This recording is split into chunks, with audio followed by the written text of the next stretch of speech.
Kami mempersembahkan renungan Santapan Rohani, terjemahan dari renungan Our Daily Bread.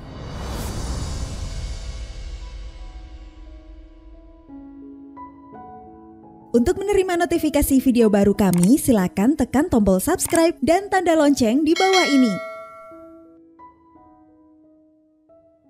Sahabat ODB, pembacaan Alkitab hari ini terambil dari Matius pasal yang kelima, ayat yang pertama sampai dengan ayat yang ke-10. Matius pasal yang kelima, ayat yang pertama sampai dengan ayat yang ke-10. Ucapan bahagia.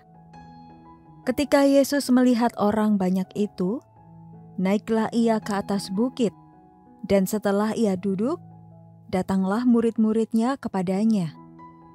Maka Yesus pun mulai berbicara dan mengajar mereka, katanya, "Berbahagialah orang yang miskin di hadapan Allah, karena merekalah yang empunya kerajaan sorga. Berbahagialah orang yang berduka cita, karena mereka akan dihibur. Berbahagialah orang yang lemah lembut, karena mereka akan memiliki bumi. Berbahagialah orang yang lapar dan haus akan kebenaran, karena mereka akan dipuaskan.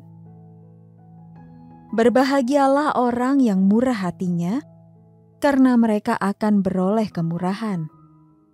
Berbahagialah orang yang suci hatinya, karena mereka akan melihat Allah. Berbahagialah orang yang membawa damai, karena mereka akan disebut anak-anak Allah. Berbahagialah orang yang dianiaya oleh sebab kebenaran, karena merekalah yang empunya kerajaan sorga." Ayat mas renungan hari ini terambil dari Roma pasal yang ke-13 ayat yang ke-14. Kenakanlah Tuhan Yesus Kristus sebagai perlengkapan senjata terang, dan janganlah merawat tubuhmu untuk memuaskan keinginannya. Renungan hari ini berjudul Serupa dengan Kristus, ditulis oleh Arthur Jackson. Seperti kebanyakan anak yang besar, di dekade 1950-an dan 60-an, saya menekuni olahraga bisbol sebagai hobi. Setiap hari saya tidak sabar untuk pergi ke taman dan bermain bisbol. Dan salah satu kegembiraan terbesar saya adalah saat saya mengenakan kaos tanding yang bertuliskan nama tim kami, Giants. Meski nomor 9 di punggung membedakan saya dari yang lain, seragam tersebut menjadi identitas bahwa kami semua anggota dari tim yang sama. Dalam Matius pasal yang kelima ayat yang ketiga sampai dengan ayat yang ke-10, yang kita kenal sebagai ucapan bahagia, Yesus mengidentifikasi mereka yang memiliki kerajaan surga sebagai mereka yang mengenakan keserupaan dengan Kristus. Kerajaan surga akan berisi mereka yang meneladan sikap dan karakter sang raja. Menurut Yesus, orang yang berbahagia itu tidak ditandai oleh penampilan luar, kesehatan, atau harta bendanya. Sebaliknya, yang terpenting adalah batin atau hatinya. Berbahagialah orang yang miskin di hadapan Allah.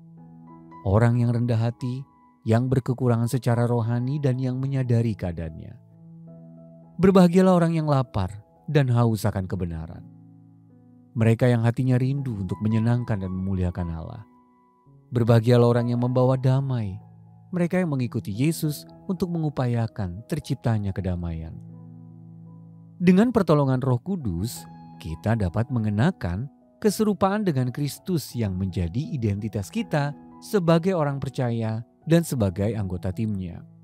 Dan itulah arti kebahagiaan sejati. Sahabat ODB, jika didasarkan pada ucapan bahagia, bagaimana Anda saat ini mengenakan keserupaan dengan Kristus? Lalu dalam aspek apa Anda rindu menjadi semakin serupa dengan Kristus? Mari kita berdoa. Bapa Sorgawi, terima kasih atas statusku sebagai warga kerajaan surga. Berilah aku anugerah melalui Roh Kudus agar aku dapat menjadi semakin serupa Kristus dari hari ke hari.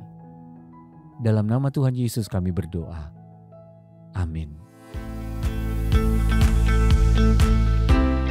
Mari mendukung pelayanan ini agar kami dapat menjangkau banyak jiwa dengan firman Tuhan yang sanggup mengubahkan hidup.